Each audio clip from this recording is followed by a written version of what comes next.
Bonjour à toutes et à tous, c'est Lecture ASMR. J'espère que vous allez bien.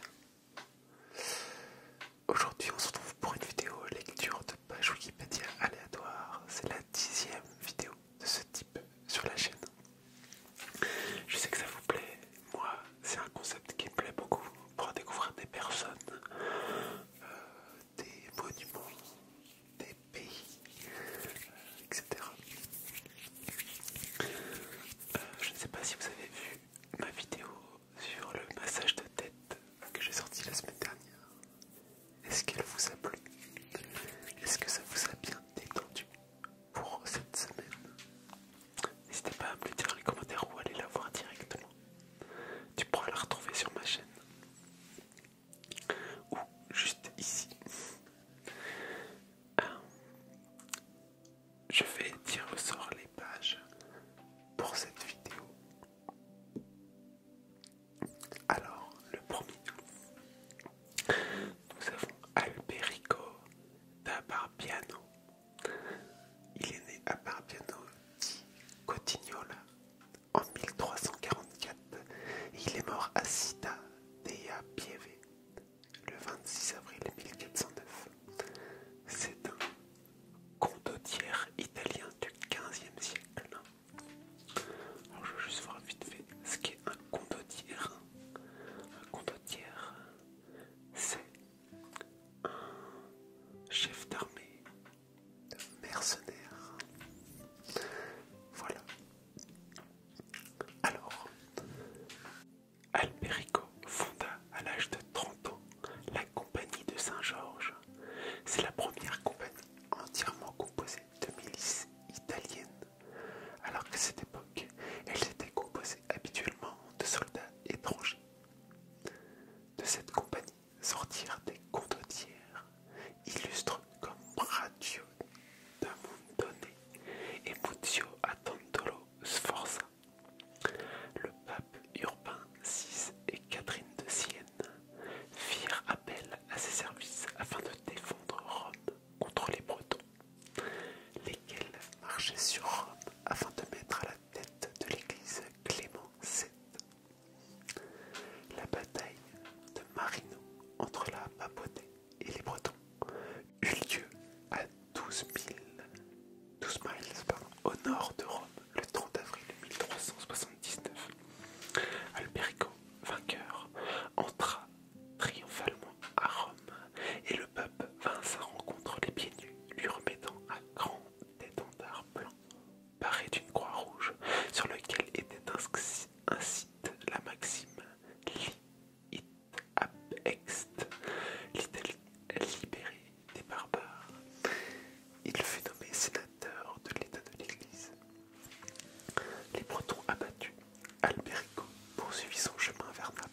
vers la Suisse.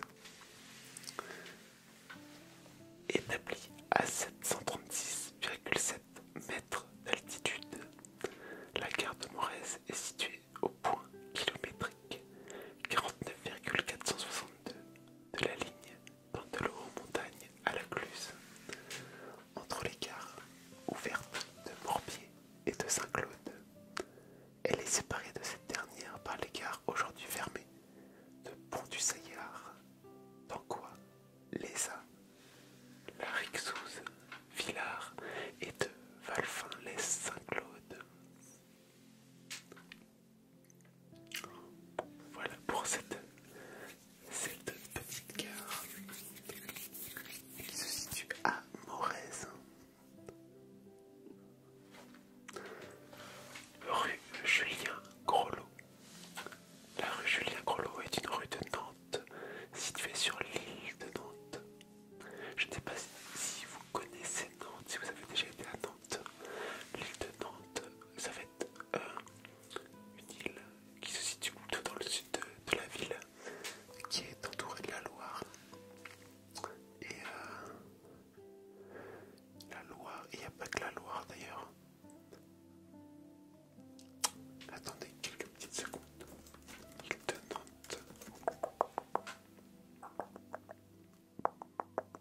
Si, c'est ça. Elle est sur le cours de la Loire. Donc oui, c'est bien ça. Elle est au milieu de la Loire.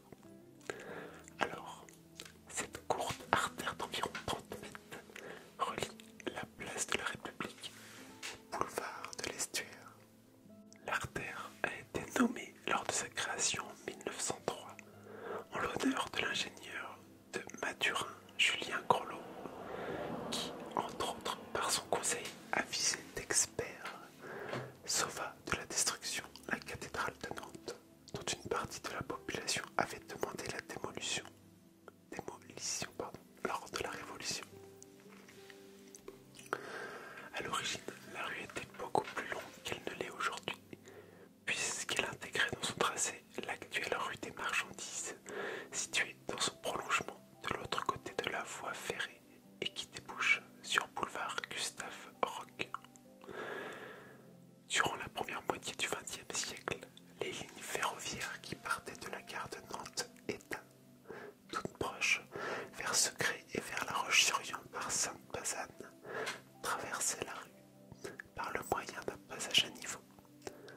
La modification des tracés de ces deux lignes sur l'île de Nantes en 1960 pour remplacer les passages à niveau par des ponts nécessita l'aménagement de talus ferroviaires destinés à permettre l'accès des convois à ces ouvrages.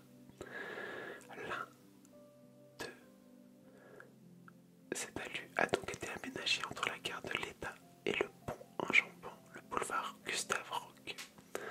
C'est ainsi que la rue Julien Grolot se retrouva sectionnée en deux parties devenant chacune des impasses, dont la section sud fut baptisée rue des Marchandises.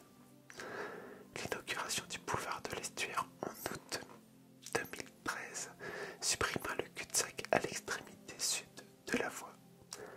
Cependant, la suppression programmée des voies ferrées de l'ancienne gare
ein Match mit Shenzhen et participe à la grenouille avec Scotland Yard. Et voilà, on va faire ça. Je sais pas comment prononcer, je peux pas faire n'importe quoi encore une fois. Il est aussi scénariste pour 2 films.